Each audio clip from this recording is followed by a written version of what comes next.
दुनिया के किसी भी कोने दे विच जदों भी कोई संकट आउंदा है तां भारत उस जगह के उपर हमेशा मौजूद रहिंदा है, क्योंकि भारत अपने हरेक नागरिक की सहायता के नाल हरेक जरूरतमंद तक सहायता पहुंचाउण दे विच यकीन रखदा है अते यही भारत की संस्कृति भी है। जिथे कि अफगानिस्तान की ताज़ा उदाहरण साडे सामने है, जिथे कि सत्ता परिवर्तन के नाल ही अफगानिस्तान दे विच हालात बद तो बदतर होंदे जा रहे सी, जिस दे चलदे होया भारत ने इत्थे मौजूद अपने हरेक नागरिक नूं सही सलामत देश वापसी दे वास्ते ऑपरेशन देवी शक्ति की शुरुआत की सी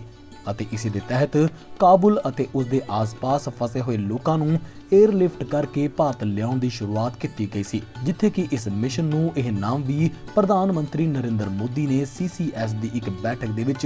खुद दिंदे हुए कहा सी कि ना केवल हिंदुआं अते सिखां वर्गे घट गिनतियां नूं अलग-अलग उड़ानां दे विच अफगानिस्तान तो वापस बुलाया जावे, बल्कि कई अफगान नागरिक जो संकट दे विच होण उन्हां वास्ते भी भारत आउण दा विकल्प खुला है। हाल ही दे विच 24 अगस्त नूं दिल्ली एयरपोर्ट दे उपर केंद्रीय मंत्री हरदीप सिंह पुरी दी ओह तस्वीर जरूर वेखी होवेगी जदों अफगानिस्तान तो भारत लियांदे गए श्री गुरु ग्रंथ साहिब दे 3 पवित्र सरूपां नूं उन्हां ने खुद अपने सिर दे उपर चुक्या सी। इस दे नाल ही कई हिंदू अते सिख भी भारत पहुंचे सन अते कुछ इसे प्रकार दा नज़ारा 10 दसंबर नूं उदों सामने आया जदों दिल्ली दे अंतरराष्ट्रीय हवाई अड्डे दे उपर काबुल तो उड़ान भर के हिंदू अते सिख भाईचारे दे नाल संबंध रखण वालियां दे नाल ही 110 अफगान नागरिक इत्थे पहुंचे। इन्हां लोकां दे विचों काबुल दे शोर बाजार दे विच स्थित गुरु हर राय गुरुद्वारे दे विच आतंकी हमले दे दौरान अपनी जाना गवाउण वाले अफगान सुरक्षा गार्ड महराम अली दा परिवार भी शामिल है। यही नहीं, अफगानिस्तान के इतिहासिक गुरुद्वारियां दे विचों 3 पवित्र श्री गुरु ग्रंथ साहिब अते काबुल स्थित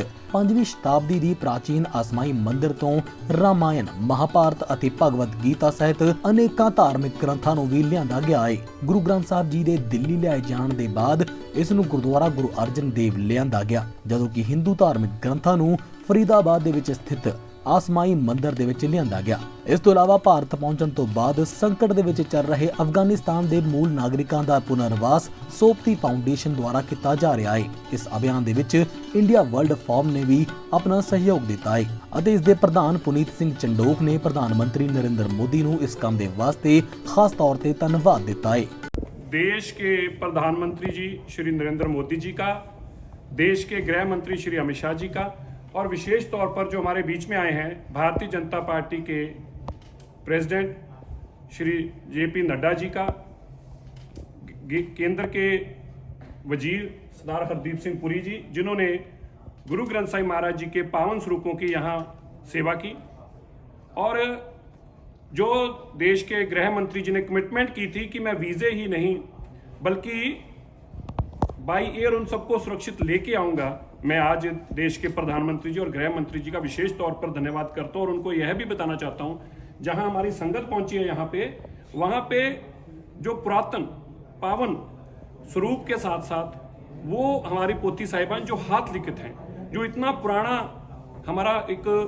पवित्र स्वरूप थे, उनको भी आज आपने सुरक्षित भारत पहुँचाने का काम किया है। मैं आज देश और दुनिया भर के लोगों को ये आग्रह और अपील करता हूँ, आपको ये भावना जो है देश के प्रधानमंत्री जी की, गृह मंत्री जी की और देश के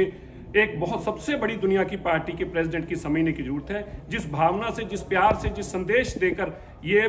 पावन सेवा उन्होंने की, और मैं आपको ये भी बताते हुए बड़ा फख्र महसूस करता हूँ, जब हमारे सिख भाई आए हैं तो जहाँ गुरु ग्रंथ साहिब महाराज जी के पावन स्वरूप लेके आए हैं, वहीं भगवत गीता और जो बाकी अन्य हिंदू धर्म की पावन पोथियां थी, उनको भी उतने ही श्रद्धा, प्यार और सत्कार से अपने सिर पर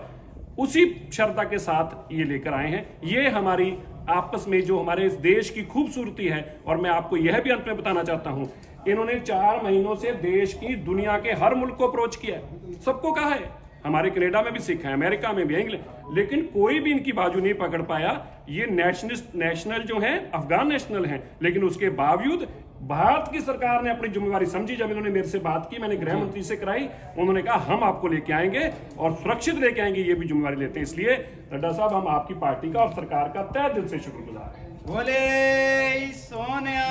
सत श्री अकाल। ब्यूरो रिपोर्ट, चढ़ती कला टाइम टीवी।